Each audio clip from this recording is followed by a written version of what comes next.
For exam में आपका स्वागत है। ये यूपी पुलिस के लिए मैथ का पहला प्रैक्टिस सेट हम लेके आ रहे हैं आपके सामने। तो हम देखो पहले देखते हैं पहला सवाल जो आपके सामने है। देखो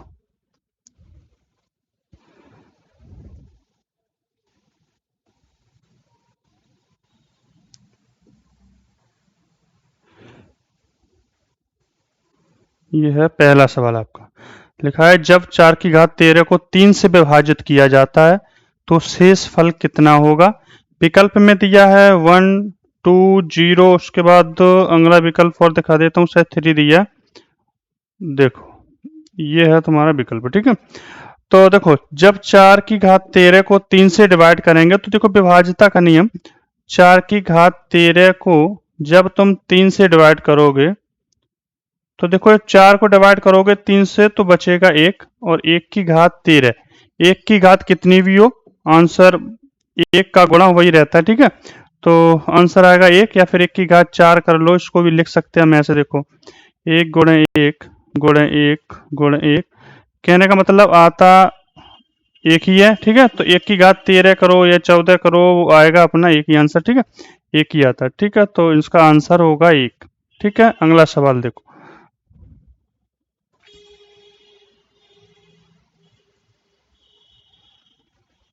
अगला सवाल ये है आपके सामने।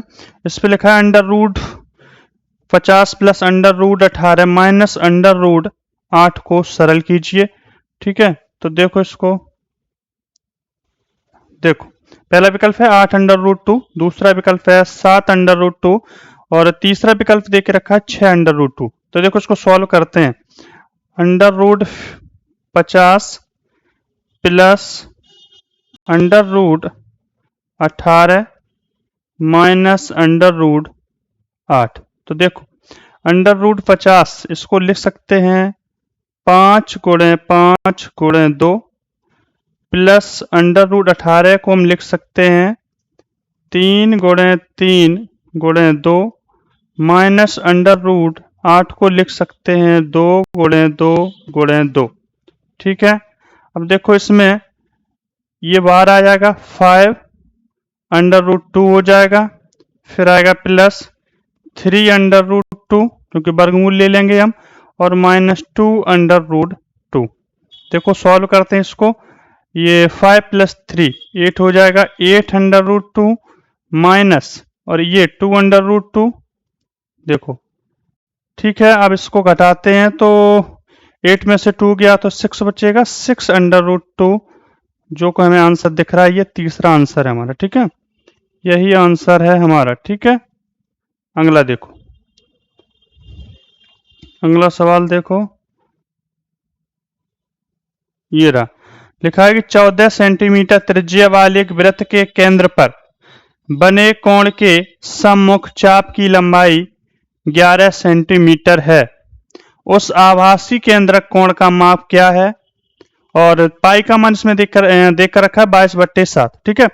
तो देखो ये 14 सेंटीमीटर त्रिज्या यानी आर का जो मान है, जो आर का मान दिया है इन्होंने 14 सेंटीमीटर दिया है, ठीक है।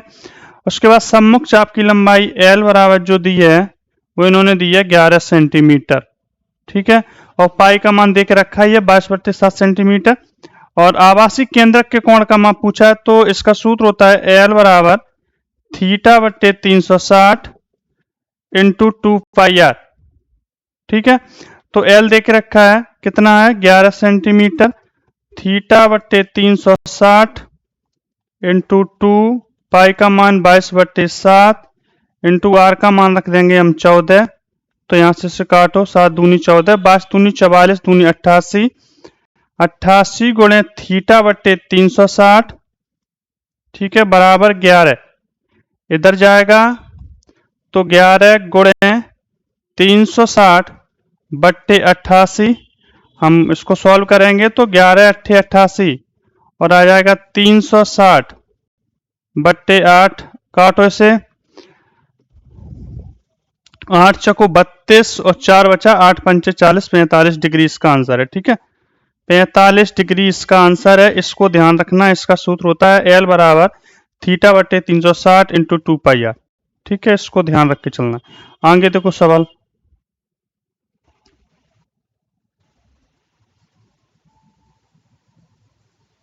ये सवाल है, लिखा है कि एक संख्या को जब 3/4 से गुणा किया जाता है तो वह 48 कम हो जाती है। ठीक है, 48 जो है वो कम हो जाती है, तो संख्या ज्ञात करो। देखो, कोई संख्या, मान लो संख्या ये लिखा है 3/4 से गुणा किया जाए। ठीक है, हम और कितना कम हो जाती है, 48। देखो पहले संख्या 4 थी। ठीक है, टोटल नंबर था 4, अब ये रह गया 3। ठीक है, ये जो नीचे फ्रैक्शन में जो लिखा होता है, फ्रैक्शन में जो ये डिनोमिनेटर होता है ना, ये दर्शाता है उसकी टोटल नंबर को दर्शाता है ये। तो टोटल नंबर 4 था, अब ये 3 रह गया, तो कितने की कमी आई, 1 की। और इसमें दे रहा है कि 48 की कमी हो गई, तो 48 वैल्यू कितने के बराबर है, 1 की। इसलिए कह रहा है कि संख्या ज्ञात करो, यानी डिनोमिनेटर, यानी पहले संख्या कितनी थी, तो पहले संख्या कितनी थी, 4 थी। मान रख दो, आंसर आ जाएगा। देखो 4 अट्ठे 32, हासिल 3, 4 चौको 16 और 3 19, 192 आंसर है। संख्या अगर पूछी जाए तो ये हमारी संख्या है 192।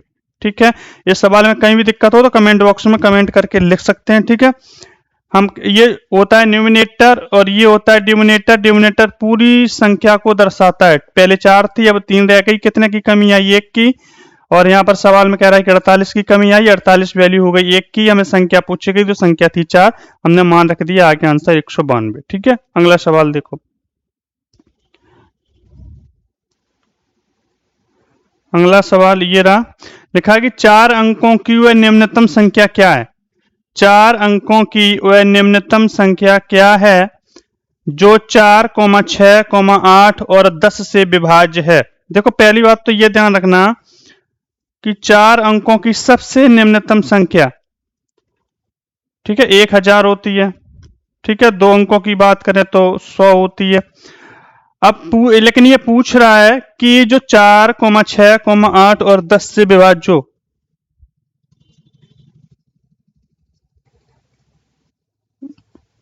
ये 3 अंकों की हो गई। ठीक है, ये 4 अंकों की हो गई। ठीक है, और कह रहा है कि 4, 6, 8 और 10 से विभाज्य होनी चाहिए। तो देखो पहले तो इसमें देखो भाग करके देख लो, इसमें पहले तो निम्नतम संख्या देख लो, तीनों में से कौन है। ये तो दोनों देखो उच्चतम ही संख्या है, इन दोनों में अगर कंपेयर करोगे तो ये निम्नतम संख्या। पहले हम इसको डिवाइड करके देखते हैं ये डिवाइड है कि नहीं। 4, 6, 8 से, तो देखो 4 से डिवाइड करोगे अगर 1070 को, तो देखो 1070 को 4 से डिवाइड कर लो, 4 दूनी 8, 2 बचा, 4 6 24।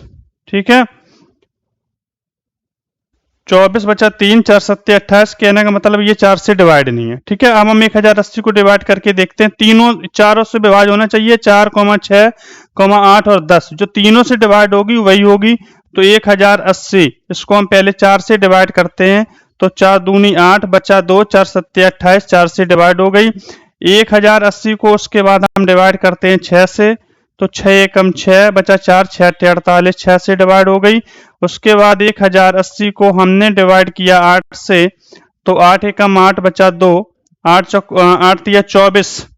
ठीक है, 5 बचा, 8 पंचे 40, 8 से भी डिवाइड हो गई। और इसी 1080 को जब मैंने 10 से डिवाइड किया तो देखो पूरा पूरा डिवाइड हुआ। ठीक है, ठीक है, तो ये कौन संख्या है, 1080। 1080 वह संख्या है जो 4, 6, 8 और 10 से विभाज्य है। यही 4 अंकों की न्यूनतम संख्या है। ठीक है, यही हमारा आंसर है। ठीक है, आगे देखो सवाल।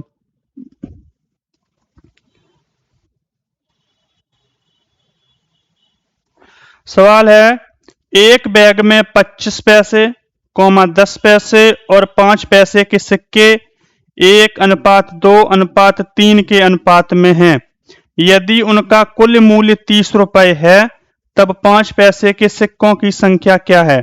ठीक है, अगर इस प्रकार का सवाल आता है अनुपात समानुपात का, रेडियो एंड प्रिकोशन का, तो ये ध्यान रखना, ये कुल मूल्य जो देखे रखा है 30 रुपए, इसके हिसाब से पूरा सवाल चेंज होगा। ये यूनिट यदि रुपए में है तो पूरी यूनिट रुपए में ही चेंज करनी पड़ेगी, उसके बाद सवाल सॉल्व होगा। देखो 25 पैसे, उसके पास दिया है 10 पैसे, उसके पास देख रखा है 5 पैसे।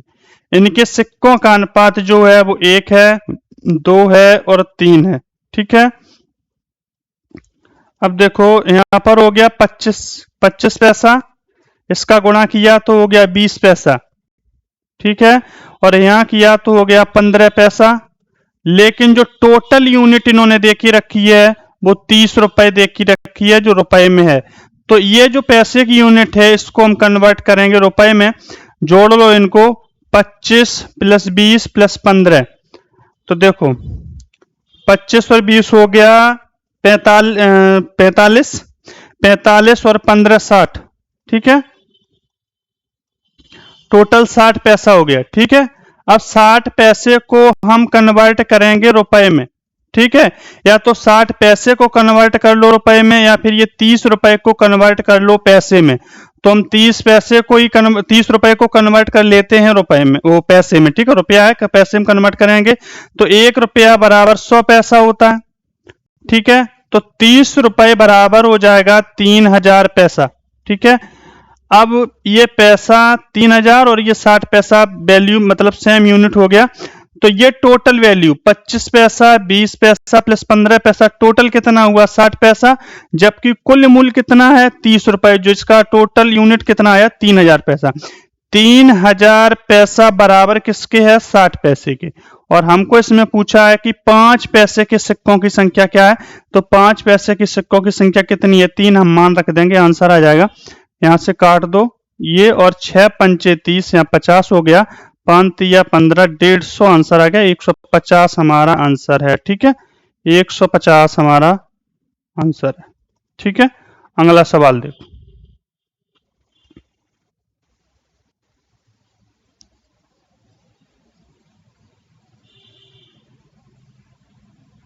अगला सवाल ये है आपके सामने, देखो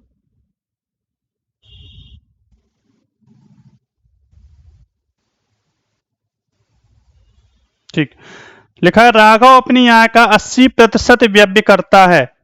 राघव अपनी आय का 80% व्यय करता है।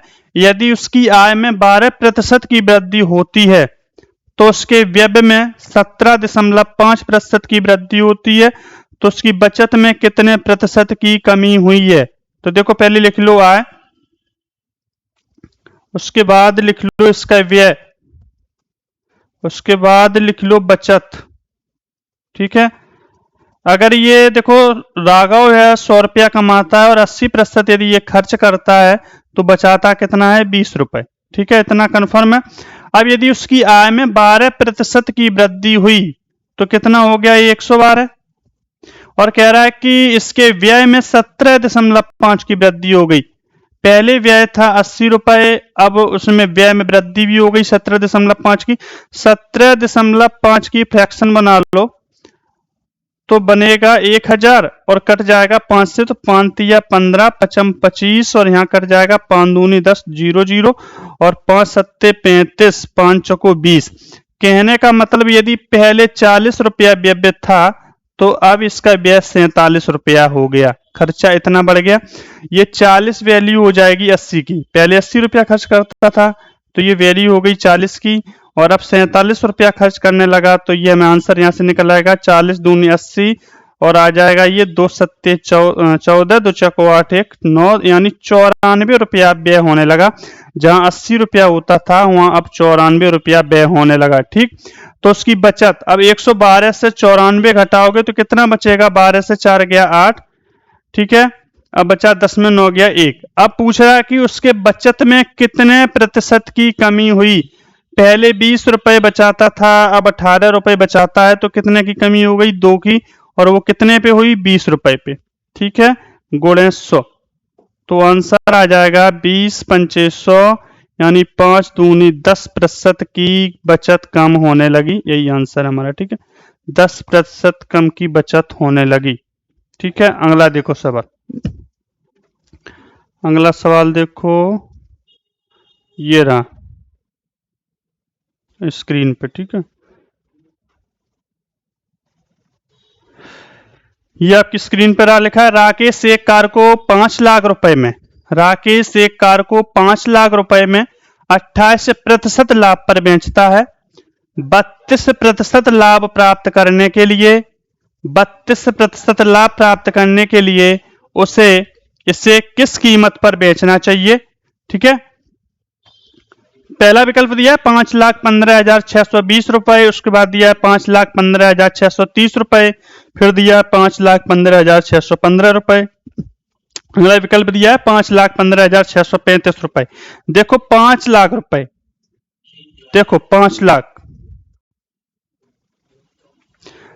लाख रुपए को 28% लाभ पर यानी 128, और कहता कि 32% का यदि लाभ प्राप्त करना है तो कितनी कीमत पे बेचे, 132 कर दो, आ जाएगा। अभी ये सी क्रय मूल्य विक्रय मूल्य यानी सेलिंग प्राइस कॉस्ट प्राइस का ये क्वेश्चन है। ठीक है, अब देखो यहां से काट लो, 2 छक 12, 2 चको 8, और यहाँ कट जाएगा 2 छक 12, 2 छक 12। ठीक है, अब देखो 2 दूनी 4, 2 पंचे 10, 0 और ये 3 0। ठीक है, 2 ती 6 और 2 दूनी 4, गुणे 66 यहाँ हो जाएगा।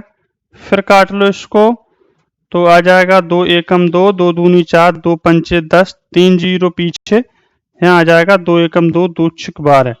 ठीक है, गुणे 66, फिर इसे काटते रहो इसको, 2 छक 12, 2 दूनी 4, 2 पंचे 10, 0 0, 2 अट्ठे 16, गुणे 66, ये ऐसे ही करता रहेगा। 2 ती 6, 2 एकम 2, 2 दूनी 4, 2 पंचे 10, गुणे 2 चको 8, गुणे 66, फिर इसको काटोगे तो 4 सत्ते 28, बचा कितना 3, 4 अट्ठे 32 और गुणे 66 कर लेना, आंसर आ जाएगा। ठीक है, इसको कर लेना, आंसर आ जाएगा। आंसर आएगा लगभग 51, यही आएगा 5,15,630 रुपए लगभग। इसका कर लेना तो समझ में आ जाएगा। ठीक है, कितना आंसर, इससे ये मल्टीप्लाई कर लेना, आंसर आ जाएगा। ठीक है, सामने 7850 गुणे 66। ठीक है, आगे देखो अगला सवाल देखो,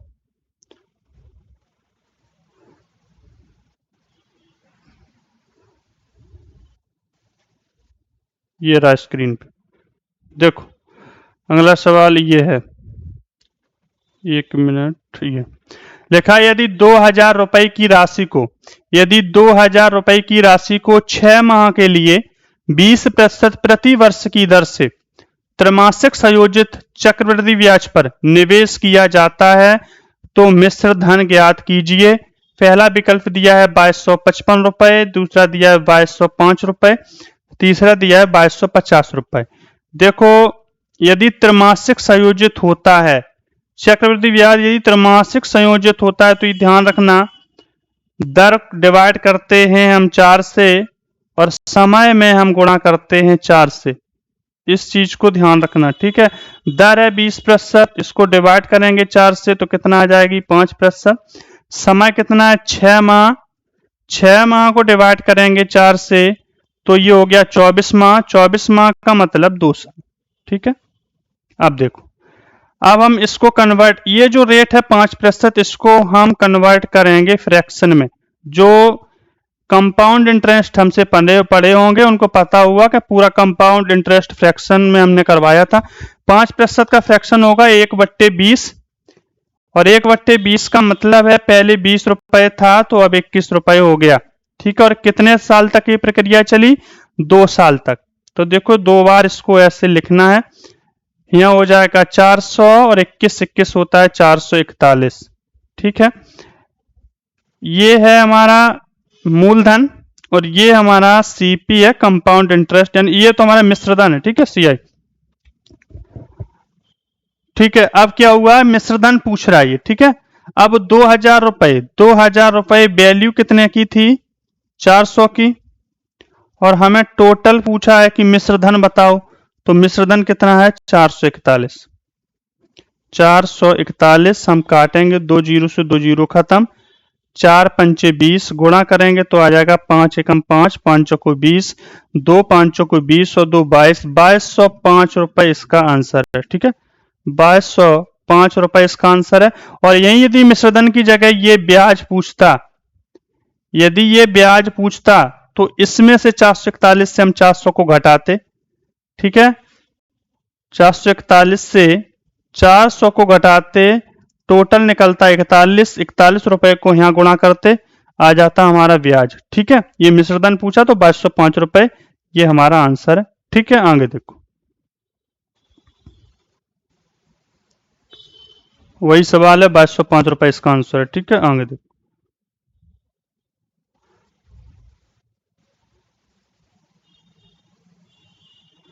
अगला सवाल है चक्रवृद्धि ब्याज पर। चक्रवृद्धि ब्याज पर जमा 225 रुपए की राशि 4 वर्षों के बाद 16 गुनी हो जाती है, तो 7 वर्षों बाद यह हो जाएगी 27,800 रुपए, 57,600 रुपए, 14,400 रुपए, 28,800 रुपए। देखो पहले कहा है कि 4 वर्षों में कोई राशि जो है 225 रुपए की हो जाती है 16 गुनी। हमने फ्रैक्शन में तोड़ना बताया था, 16 गुनी हो जाती है 4 वर्षों में। ठीक है, तो कैसे टूटेगी, देखो 1 से 2, 1 से 2 और ऐसे ही टूटेगी। देखो इसका गुणा करना तो आ जाएगा 2 दूनी 4, दूनी 8, दूनी 16। ठीक है, 16 गुनी हो गई कितने वर्षों में, 4 वर्षों में। और ये 7 वर्षों बाद पूछ रहा है, तो 3 बार और कर लो तो 7 वर्षों की निकल आएगी। ठीक है, देखो ये 7 वर्षों का आप तुम गुणा कर लो, 2 दूनी 4, दूनी 8, दूनी 16, दूनी 32, दूनी 64, दूनी 128। ठीक है, 128 और 1 का मल्टीप्लाई 1 ही रहेगा। कहता है कि 7 वर्षों बाद कितनी हो जाएगी, तो कितनी राशि थी 225।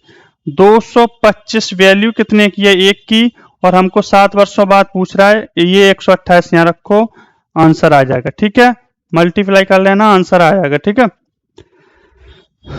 आगे देखो,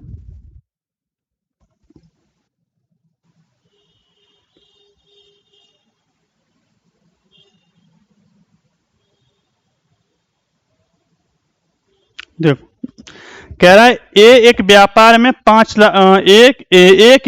50,000 रुपए निवेश करता है। कुछ महीनों के बाद बी भी उसमें 30,000 रुपए के साथ शामिल हो जाता है। वर्ष के अंत में कुल लाभ को उनके बीच 3:1 के अनुपात में बांटा जाता है। बी कितने महीनों के बाद, बी कह रहा है बी कितने महीनों के बाद उसमें शामिल हुआ था। ये पार्टनरशिप, ठीक है, पार्टनरशिप यानी साझेदारी का सवाल है ये। ठीक है, पढ़ा होगा तो समझ में आ रहा होगा। ठीक है, देखो कह रहा है कि 50,000 रुपए लेके निवेश करके ये शामिल हुआ कुछ महीनों के बाद। ठीक है, कुछ महीनों के बाद बी भी शामिल हो गया, इसमें कितने रुपए लेके 30,000, पता नहीं कितने टाइम के बाद हुआ। तो ये तो पूरे टाइम रहा 12 महीने, और इसका पता नहीं हमें, तो टी समय हम मान लेते कि टी समय के लिए ये भी एडजस्ट हो गया इसमें। टोटल कितना लाभ जो बटा, कितना बटा, 3:1 के अनुपात में। ठीक है, 3:1 के अनुपात में लाभ को बांटा गया।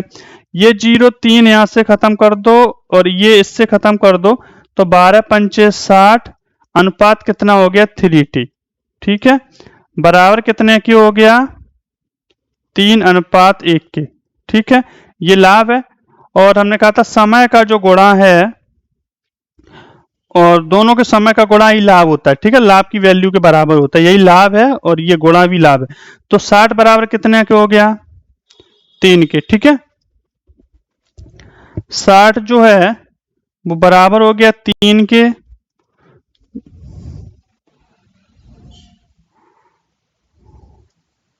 अब टी की वैल्यू निकालनी है। ठीक है, टी की वैल्यू निकालनी है तो कितना हो जाएगा, 60 हो जाएगा। ठीक है, 3:1, 20/3। देखो 1 मिनट रुको, उसको करते हैं।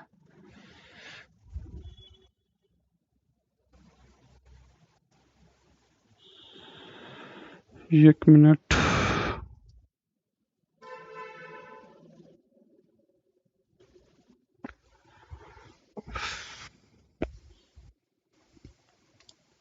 साठ बट्टे 3 गुणे 3, तो वो तो आएगा 60 ही।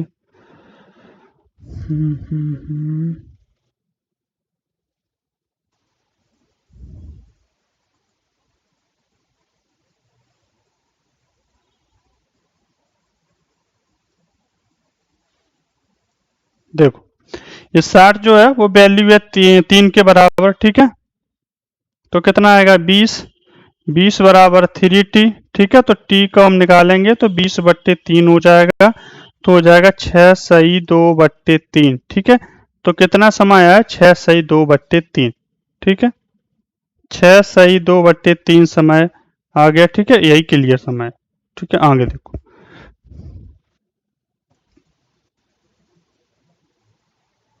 अगला सवाल है, 4 संख्याओं में से पहली 3 संख्याओं का औसत 18 है। 4 संख्याओं में से पहली 3 संख्याओं का औसत 18 है, अंतिम 3 संख्याओं का औसत 14 है, ठीक है। अंतिम जो 3 संख्या हैं उनका औसत 14 है और पहली और अंतिम संख्या का योग 16 है, ठीक है। अंतिम संख्या बताओ। तो 4 संख्या हैं, 4 संख्याएं हमने मान ली, ए है, बी है, सी है और डी है, ठीक है। ये हमारी 4 संख्याएं हैं, ठीक है। ये हमारी 4 संख्याएं हैं। उसके बाद इन्होंने दिया है कि पहली 3 संख्याओं का औसत, ये पहली 3 संख्या इनका औसत 18 है, तो a प्लस बी प्लस सी बट्टे 3 बराबर है 18 के। तो औसत कितना आएगा, a plus B plus C बराबर 54, ठीक है। पहली बात। फिर कह रहा है कि अंतिम 3 संख्याओं का, ये जो अंतिम 3 संख्याएं इनका औसत b plus C plus D बट्टे 3 बराबर 14 है, तो b plus C plus D बराबर होगा 42, ठीक है। ये दूसरी, ठीक है। अब देखो कह रहा है कि पहली और अंतिम संख्या का योग 16 है, यानी a प्लस डी का योग जो है वो 16 है, ठीक है। फिर कह रहा है अंतिम संख्या ज्ञात करो, अंतिम संख्या ज्ञात करो। इससे इसको घटा दो, पहले वाले से दूसरे को घटाओ, तो a plus B plus C बराबर 54 और यहाँ लिखो b plus C plus D बराबर 42। जब इसे घटाओगे तो ये कट जाएगा v और c, तो आ जाएगा a माइनस डी बराबर 12, ठीक है। और यहाँ दिया है a प्लस डी बराबर 16, ठीक है। अब इसे सॉल्व कर लो, a माइनस डी 12 है, a प्लस डी 16 है, तो कितना आएगा 2a बराबर 28, तो a बराबर कितना आ जाएगा 14, ठीक है। जब a का मान 14 आ गया और a प्लस डी 16 है और a का मान 14 आ गया, तो d का मान कितना आएगा 2, ठीक है। तो अंतिम संख्या का मान कितना हो गया 2, ठीक है। तो अंतिम संख्या 2 है, इतना कंफर्म है। अगर किसी सवाल में किसी प्रकार की दिक्कत आती है तो कमेंट बॉक्स में लिख के जरूर बताएं कि यहाँ समस्या आई थी सवाल में, ठीक है। आगे देखो, ये दोबारा लग गया सवाल, वही सवाल है, ठीक है। 2 है आंसर इसका। आगे देखो, ये टाइम एंड वर्क का सवाल है, ठीक है। लिखा है ए बी से 3 गुना दक्ष है, ए जो है वो बी से 3 गुना दक्ष है, यानी ए की जो इफिशियंसी है कार्य करने की, ठीक है, बी से ज्यादा है, ठीक है। इफिशियंसी मतलब कार्य क्षमता, यानी ए 3 यूनिट कार्य कर लेता है तो बी 1 यूनिट कार्य कर पाता है उतने ही समय में। समय बराबर है लेकिन जो क्षमता है, इफिशियंसी जो एक है वो ज्यादा है, यानी ए उतने ही समय में 3 यूनिट कार्य करता है जितने समय में वे 1 यूनिट कार्य करता है। फिर कहता है कि यदि ए कार्य को पूरा करने में, यदि ए कार्य को पूरा करने में 20 से 24 दिन कम लेता है, ठीक है। देखो ये इफिशियंसी हो गई, इफिशियंसी का उल्टा दिन होता है, तो दिन कितना होगा यहाँ 1 और यहाँ इसका उल्टा हो जाएगा 3। कहने का मतलब देखो, एक दिन में ए करता है 3 यूनिट कार्य, तो बी करता है 3 दिन में 1 यूनिट कार्य, यानी सेम उल्टा है, ठीक है भाई। ये 3 यूनिट एक दिन में कर लेता है और ये 1 कार्य करता है 3 दिन में, ठीक है।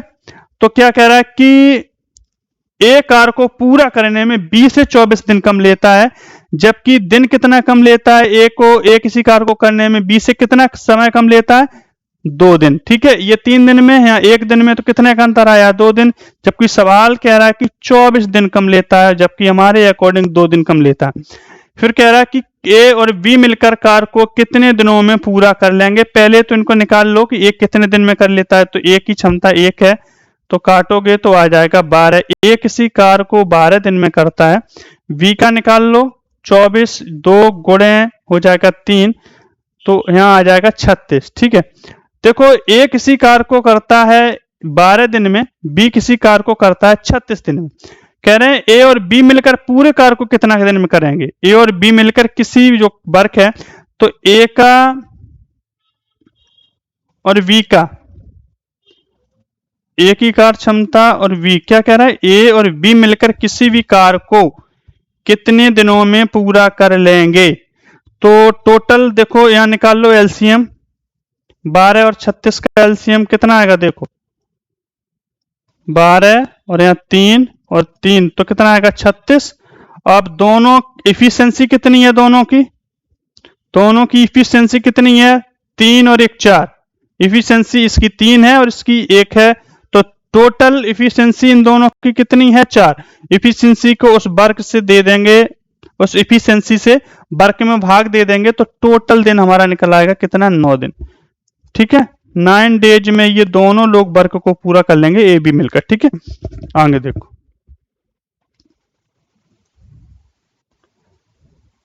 अगला सवाल ये रहा तुम्हारे सामने। ठीक है, लिखा है कि एक वस्तु 4 सेकंड में 24 मीटर और दूसरे 2 सेकंड में 15 मीटर की यात्रा करती है, वस्तु की औसत चाल कितनी है। ठीक है, औसत चाल पूछ रहा है। ठीक है, तो औसत चाल बराबर क्या होता है, देखो औसत दूरी यानी कुल दूरी बट्टे कुल समय। ठीक है, तो टोटल दूरी कितनी हो गई, ये 24 मीटर और वह 15 मीटर। ठीक है, टोटल समय कितना लगा, 4 सेकंड और 2 कितना हो गया, 6 सेकंड। ठीक है, और मीटर पर सेकंड में कोई दिक्कत नहीं है, 5 4 9 2 1 3 बट्टे 6 से डिवाइड किया, कितना हो गया, 3 1 3 3 3 9 3 दूनी 6, भाग दिया 2 6 12 1। ठीक है, एक कितना बचा, 1 2.2 पंचे 10 यानी 6.5 मीटर प्रति सेकंड। ठीक है, इसका आंसर है 6.5 मीटर प्रति सेकंड, यही आंसर है इसका। ठीक है, आगे देखो, ये रहा अगला सवाल। कह रहा है कि एक महिला अपनी सामान्य गति से 130% पर चलते हुए, एक महिला अपनी सामान्य गति से 130% पर चलते हुए 12 मिनट पहले अपने कार्यालय पहुंची। सामान्यतः उसके इस यात्रा पर लगने वाला समय, देखो एक महिला 130% सामान्य गति से 130% पर चलती है, यानी मान लो 130% का फ्रैक्शन बनाओगे तो 130% का फ्रैक्शन कितना हो गया, देखो 130% का फ्रैक्शन हो गया 13/10। कहने का मतलब पहले वह 13 पर चलती थी सामान्य गति से 130% पर, यानी पहले 10 से चलती थी तो अब 13 से चलने लगी। ठीक है, ये इसकी स्पीड है महिला की। ठीक है, महिला की जो स्पीड है पहले 10 से वापस जाती थी, अब वह 13 की स्पीड से जाने लगी, और स्पीड और टाइम आपस में उल्टा होता है, ये ध्यान रखना। तो यहां हो जाएगा 13, यहां हो जाएगा 10। क्यों, देख अब समझो, जब वह मान लो 10 की स्पीड से जाती थी, ठीक है, जब 10 की स्पीड से जाती थी तब 13 मिनट लगते थे, अब वो 13 की स्पीड से जाती है तो 10 मिनट लगेंगे, क्योंकि स्पीड बढ़ गई तो समय कम लगेगा। ठीक है, अब क्या कह रहा है कि चलते हुए 12 मिनट पहले अपने कार्यालय पहुंची, जबकि टाइम में कितने का अंतर है, 3 का, 3 मिनट, इसके हिसाब से सवाल के अकॉर्डिंग 3 मिनट पहले पहुंची, और सवाल कह रहा है कि 12 मिनट पहले पहुंची, तो 12 वैल्यू कितने के बराबर हो गई, 3 की। कह रहा है कि सामान्यतः इसके यात्रा पर लगने वाला समय, सामान्यतः जब 10 की स्पीड से जाती थी तो टाइम कितना लगता था, 13। ठीक है, 13 मिनट, तो देखो कितना आ जाएगा, यहां कर दो 3 चक्कू 12, 12/3। ठीक है, और ठीक है 3 चक्कू 12, ठीक है 13 चक्कू 52, ये 52 मिनट आए हैं। ठीक है, इस 52 मिनट को हमें घंटे में कन्वर्ट करना है, तो 60 से देंगे हम भाग। ठीक है, तो कर लो 13 चक्कू 2 दूनी 4, 2 छक 12, 2 3 6, फिर काट लो इसको। अब 13/15 आ गया, अब 15 को काटो, 13 को काटो 15 से, तो 0.0 15 अट्ठे 120 और 15 सत्ते 135, 0.87 घंटे आ जाएगा। ठीक है, यही इसका आंसर है। देखो आगे देखो सवाल। ठीक है, यही इसका आंसर है। आगे देखो,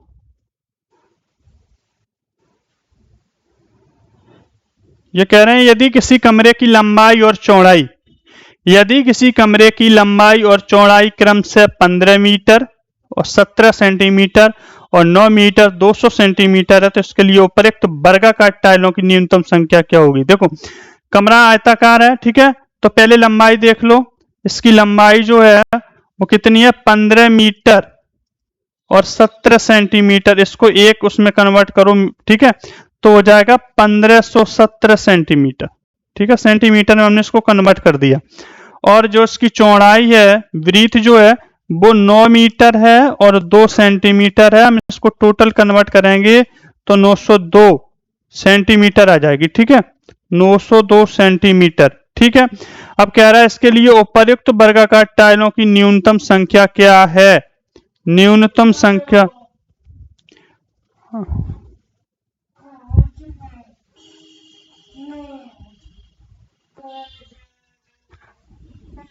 वर्गाकार टाइलों की न्यूनतम संख्या, तो वर्ग देखो इसका गुणनखंड कर लो 1517 का। 1517 का गुणनखंड करोगे तो देखो कितना आएगा। देखो एक मिनट,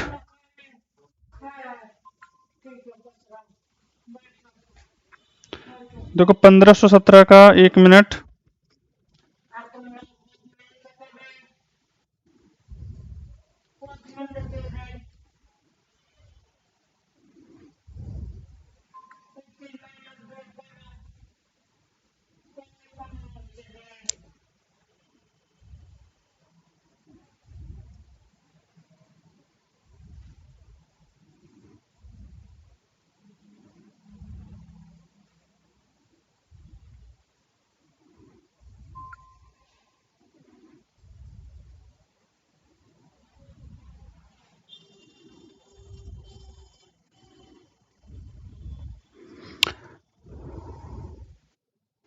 देखो 1517 इसका गुणनखंड कर लो 1517 का। तो ये 1517 का गुणनखंड करोगे तो आ जाएगा 37 गुणे 41। ठीक है, 37 गुणे 41। और इसका 902 का करोगे तो 902 का गुणनखंड करोगे तो आ जाएगा 41। 902 का आ जाएगा 2 गुणे 11 गुणे 41। ठीक है, 2 गुणे 11 गुणे 41। ठीक है, अब कह रहा है कि वर्गाकार टाइलों की न्यूनतम संख्या, हम कॉमन क्या दिख रहा है 41। ठीक है, तो इसमें इसका क्या होगा, आयत का क्षेत्रफल होता है लंबाई गुणे चौड़ाई। ठीक है, तो लंबाई कितनी है 37 गुणे 41 इंटू चौड़ाई कितनी है 2 इंटू 11 इंटू 41 और भाग देंगे। वर्गाकार टाइल पूछ रहा है, वर्ग का क्षेत्रफल, वर्ग का जो क्षेत्रफल होता है वो भुजा स्क्वायर होता है ए स्क्वायर, तो हो जाएगा 41 इंटू 41 डिवाइड करोगे तो आंसर मिलेगा तुम्हें न्यूनतम संख्या 814। ठीक है, ये कट जाएगा, यहां से ये कटेगा, आप गुणा कर लेना, 814 आंसर मिल जाएगा इसका। ठीक है, यही इसका आंसर है। आगे देखो, वही सवाल है, दोबारा रिपीट हुआ। ठीक है, 814 इसका आंसर है। ठीक है, आगे देखो,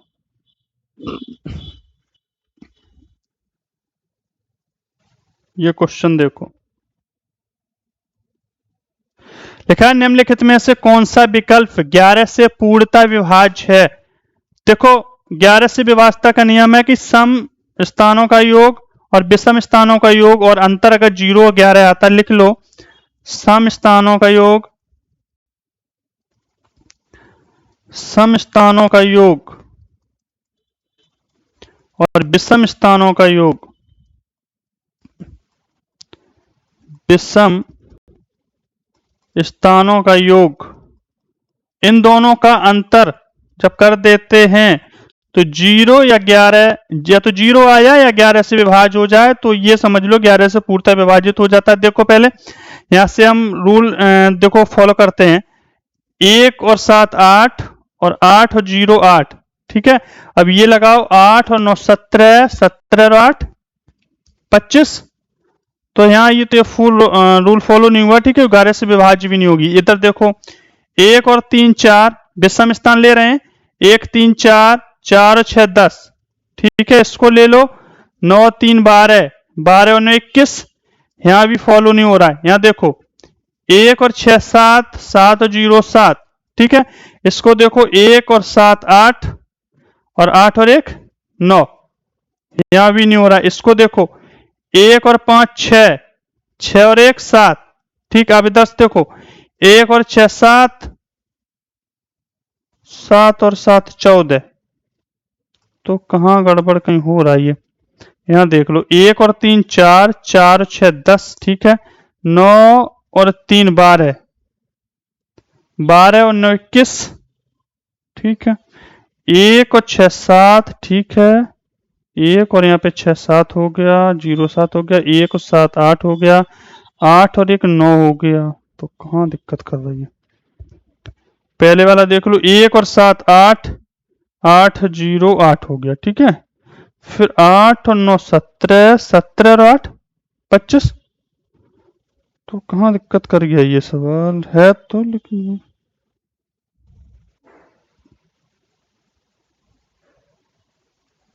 यही देखो 1 और 3 4 4 और 6 10, ठीक है, फिर 9 और 3 12 12 और 9 21, तो फिर कहीं नहीं हो रहा ये 21 और 10, हाँ सही तो है, 21 और 10 घटाओ, 21 से 10 घटाओ कितना आ जाएगा, 1 और 2 से गया 1 11 आ गया, यही फॉलो हो रहा है, ठीक है, यही सही है, ठीक है।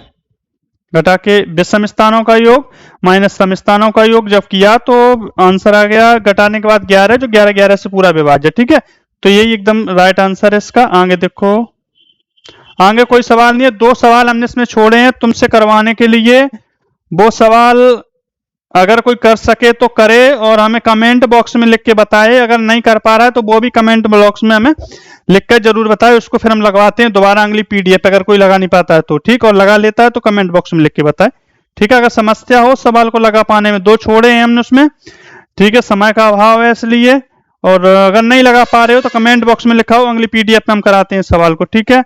और किसी भी प्रकार की कोई दिक्कत पढ़ाने के लेकर सब्जेक्ट को कोई हुई है तो तुरंत कमेंट बॉक्स में लिख के बताएं, ठीक है। बाकी क्लास पर डे चलेगी, हर हालत में चलती रहेगी, ठीक है। जय हिंद,